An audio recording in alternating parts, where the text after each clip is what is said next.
Hello everyone, today I bring to you the Lesney Matchbox number 39 Ford tractor. As you can see, this model has clearly seen better days. It's only got one tire attached and not by much, I mean it comes right off. I actually have new tires for this, which is why I finally started this. And also something really nice about this model is the steering wheel is actually still here. A lot of times this gets broken off. So it's very good to see that. Sometimes the smokestack gets broken off too, I think. For this one, everything's here except for the tires, which I have reproductions for. So as you can see, this is clearly two different colors, yellow on the hood and blue on the rest of the body. So the first step is going to be taking this model apart. To do that, I will drill out this rivet right here. I believe this rivet right here holds the seat on. So this one here will take off the yellow part. So I'm gonna proceed to do that. I'm showing you this without the tripod because it's just such a mess that I made, I'm sorry. But I drilled out the rivet and I have not yet drilled out the post. Look how terribly they did with putting this rivet in. It looks terrible. But I have to drill this out now with a number 50 drill bit. I use a number 12 to take the head off the rivet and a 50 to drill it out, as I said before. Now the steering wheel. This was very, very difficult to remove. I decided to do that before I said anything because it's quite a job. I ended up using needle nose. I figured out how to do it by watching Marty's Matchbox restorations video. I'm gonna link him below in the description. He did the same tractor but in all blue. Mine's the yellow and blue. So I encourage you to watch his video as well because he did a very good job on his. Now, when I got the head off the rivet, didn't want to separate, so I used my punch to get it to separate the rest of the way. I held it in the vise while I drilled it out, and here's the drill I used with the number 12 drill bit. So now, what I'm going to do is I'm going to take this post here, and I'm going to drill it out with the number 50, as I said, and then I'm going to use a 2-56 tap, and I'm going to tap the post so I can put a screw into it. So I'll show you when that's done.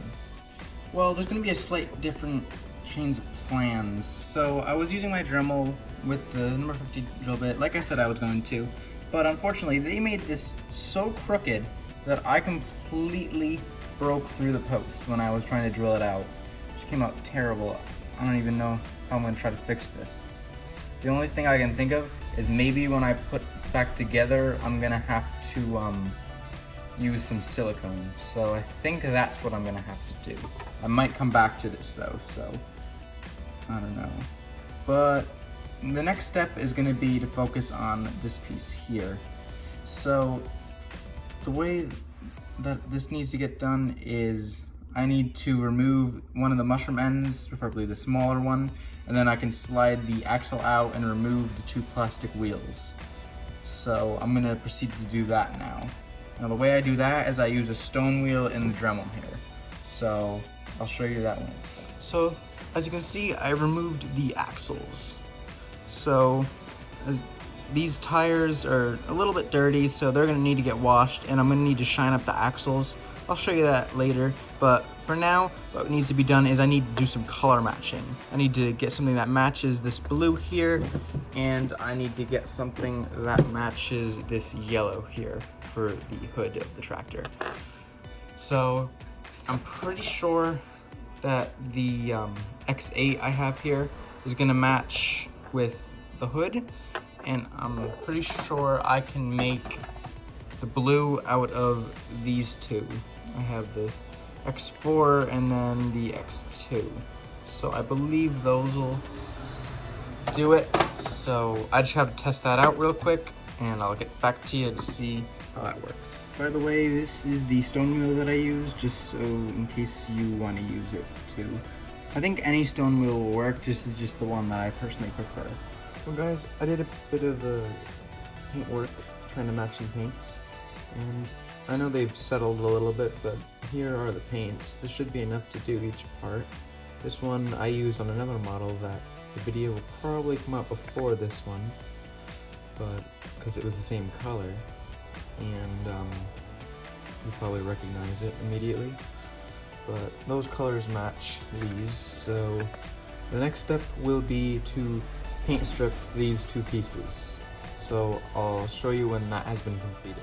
As you can see, I did a bit of work trying to remove the majority of the paint from this model. The two parts. You can see there's a little bit of paint still clinging to it, but it's to the point where it's really not going to affect the primer very much, and I'll probably remove it in the next step, which the next step happens to be polishing the metal up, or at least removing some of the pits and oxidation. The way that's done is by using a brass or a steel wheel in a Dremel. And usually I use the brass because it's less abrasive, but certain attachments are steel to get into the small places like around the seat where there's still a little bit of paint trying to cling on there that will probably get removed with some of those tools. But anyway, I'll show you once I have fully finished shining this up. These are what the parts look like after they've been polished up a bit. As you can see, they are quite a bit shinier than they were before, and the little bit of paint remaining is mostly gone, except for around the engine, but I don't think that will be very visible once primer's on. As you can see, here are the pieces of the model, all with primer on them. I have my airbrush all set up to begin painting here. Here's some of the paint I mixed. The yellow is in a different location, but yeah, it's all ready to paint, so I'm going to be doing this piece first, followed by this one later. Show you how it looks when that's been completed. So these are all the parts of the models that I have. I have the reproduction tires here, the rims, the other O-rings, and the two pieces that I just painted, as well as the axles and the steering wheel. What I have to do next is clean up these axles with a drill and some sandpaper. I have to wash these. I have to put this back on here, and I have to reform these axles with the wheels on them on here. So I'll show you that once all that's been completed. I'm going to do all that at the same time. So as you can see, I put the wheels on, and the thing is, these wheels are they're a little bit tight. The hubs are a little tight on the axles, and rather than trying to get either new axles or making these axles a little less thick, I decided I'd try and just not reform the axles, because they're gonna the whole axle is gonna spin with the wheel, because the wheel won't spin separately. And if I don't reform it, it should help it do that. So the wheels are definitely not gonna fall off, because the wheels don't actually like slide on the axle. It's the whole axle spinning. And I mean, it's not supposed to do that like ordinarily, but since there's really no way to avoid that because the plastic on the wheels have aged and gotten a little smaller with the hole, it kind of isn't avoidable. But I also put the wheel back on, and for putting it back together, since this pillar was bent and I broke through it, I'm going to be using some blue silicone to match the bottom of this. So that'll be the last step, and then I'll be all done with this restoration. So, as you may remember, this is what the model looked like when we started. It only had one tire, and it was missing a good amount of paint around the fenders and the hood, and it overall looked like it needed to get a nice restoration.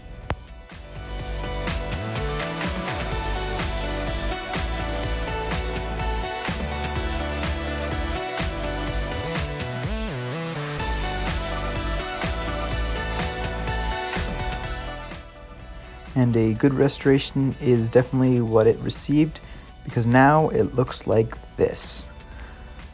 Thank you for watching. Please leave a like and subscribe. I really hope you enjoyed seeing this restoration. I have a playlist of all my restorations on my channel. I encourage you to check out some of the other ones because I have a lot of neat ones. My restoration on the snow track shows how I do all this stuff more up close than this, going into more detail.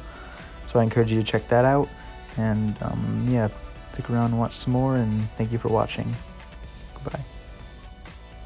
By the way, I just thought I'd throw in here, I have an original trailer and I put that in the picture here.